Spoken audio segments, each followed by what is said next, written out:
और इसी के साथ चलिए अब न्यूज पंच में अगली महत्वपूर्ण खबर का रुख कर लेते हैं, जहां श्री हरिहर मंदिर और जामा मस्जिद को लेकर उपजे विवाद के बाद से ही उत्तर प्रदेश का संभल लगातार सुर्खियों में बना हुआ है और संभल में पुराना मंदिर भी मिल रहे हैं, तो कुछ पुराने दंगों के मामले भी अब तूल पकड़ रहे हैं। और इसी बीच अब एक बड़ा सवाल उठकर खड़ा हो गया है कि क्या फिर से 1978 संभल दंगों की फाइल खुलेगी, क्योंकि उत्तर प्रदेश गृह विभाग के उप सचिव और मानव अधिकार आयोग के एसपी ने संभल के डीएम एसपी को पत्र भेजकर एक हफ्ते में पूरी जानकारी मांगी है। दरअसल संभल में 14 दिसंबर को कार्तिकेय महादेव मंदिर का 46 साल बाद ताला खुला और इसके बाद सामने आए 1978 के दंगा पीड़ितों की अपनी दास्तान भी उन्होंने सुनाई। तो और वहीं पिछले दिनों की अगर हम बात करें तो विधानसभा में भी मुख्यमंत्री योगी आदित्यनाथ ने 1978 के दंगों का जिक्र किया था। सब पर बात होगी, लेकिन सबसे पहले नजर डालते हैं कि क्या दोबारा खोली जाएगी 1978 संभल दंगों की फाइलें, क्या आएगा सच सामने। सबसे पहले बात इस पर,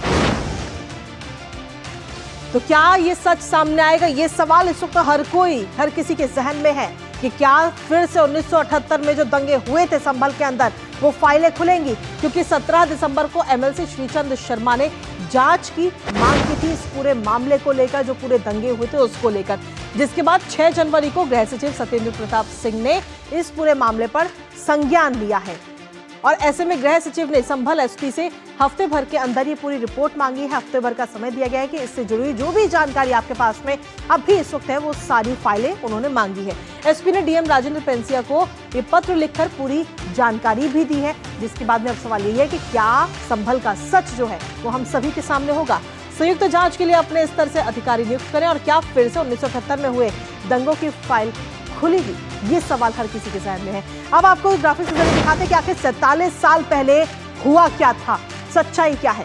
दरअसल 29 मार्च 1978 को संभल में सबसे बड़ा दंगा भड़का था। उस दौरान 184 हिंदुओं की हत्या उस दौरान वहां पर कर दी गई। दरअसल आपको बता दें कि होली जलाने को लेकर, होली का ये पूरा मौका था और होली जलाने को लेकर के दो समुदायों में तनाव हुआ था, तनाव की स्थिति वहां पर बनी, जिसके बाद में दुकानदार द्वारा पूरा मामले को एक अफवाह फैलाई गई और अफवाह के बाद ही ये दंगे भड़क गए थे।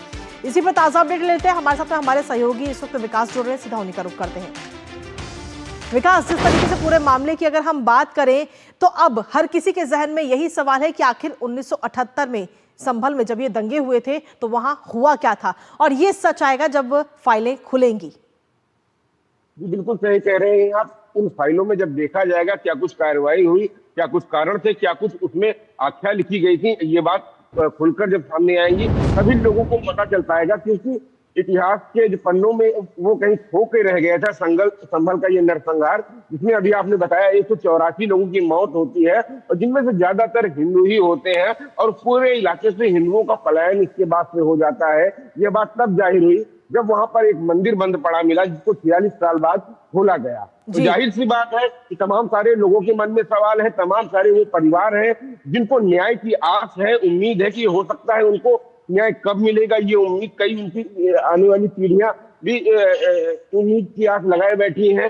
कहीं ना कहीं हमने जब देखा था कि जब एक रस्तोगी परिवार ने बताया था कि उनके पिता के साथ क्या कुछ हुआ था, उस टाइम वो वारदात हुई थी, ये बात उनका दुख जाहिर करता है कि किस तरीके से वहां पर दर्दनाक मौत उनको दी गई थी। वहां पर इसी तरीके से वो एक नहीं थे, लगभग सैकड़ों लोगों को वहां पर इसी तरीके से मारा गया था। लेकिन ये बात क्यों दबकर रह गई संभल की फाइलों में, क्यों लोगों तक नहीं पहुंच पाई, क्यों इंसाफ नहीं मिल पाया उन परिवारों को जिन परिवारों ने अपने लोगों को खोया था वहां पर। निश्चित रूप से आख्या मांगी गई है, उस आख्या में तमाम सारी चीजें होंगी जो निकलकर सामने आएंगी, सार्वजनिक होंगी, लोगों को पता चल सकेगा कि क्या कुछ था, क्यों अंजाम तक नहीं पहुंच पाया संभल में। वहां पर न्याय दिलाने के लिए उस समय की सरकारों ने, उस समय के प्रशासन ने क्या कुछ किया था, वो बातें स्पष्ट लिखी जाएंगी। क्या कुछ जांच रिपोर्ट में था, वो सारी बातें अब निकलकर सामने आएंगी। ये बहुत जरूरी है लोगों के लिए, क्योंकि आम लोगों के लगातार उस दिन से सवाल उठ रहे हैं जिस दिन से उन्होंने जाना था। मुख्यमंत्री योगी आदित्यनाथ ने भी इसे सदन में भी इस बात को कहा था और बताया था कि जो नरसंहार संभल में हुआ था। तो जाहिर सी बात है कि अब तमाम सारे सवाल उठते हैं, उन सवालों के जवाब मिलेंगे कि उस समय क्या कुछ होना चाहिए। बिल्कुल इतिहास के पन्नों को हमें खंगाल कर सच्चाई सामने आनी चाहिए लोगों को कि क्या कुछ उस समय क्या माहौल था। जी चलिए, फिलहाल बहुत बहुत शुक्रिया विकास, तमाम जानकारी और अपडेट से साझा करने के लिए, और इस पर अपनी नजर लगातार बनाए रखेगा। हालांकि हर किसी के जहन में सवाल यही है कि क्या ये फाइल अब दोबारा खोली जाएगी, क्योंकि अगर ये फाइल दोबारा खुलती है तो कहीं ना कहीं तो जो दंगों का सच है वो हम सभी के सामने होगा।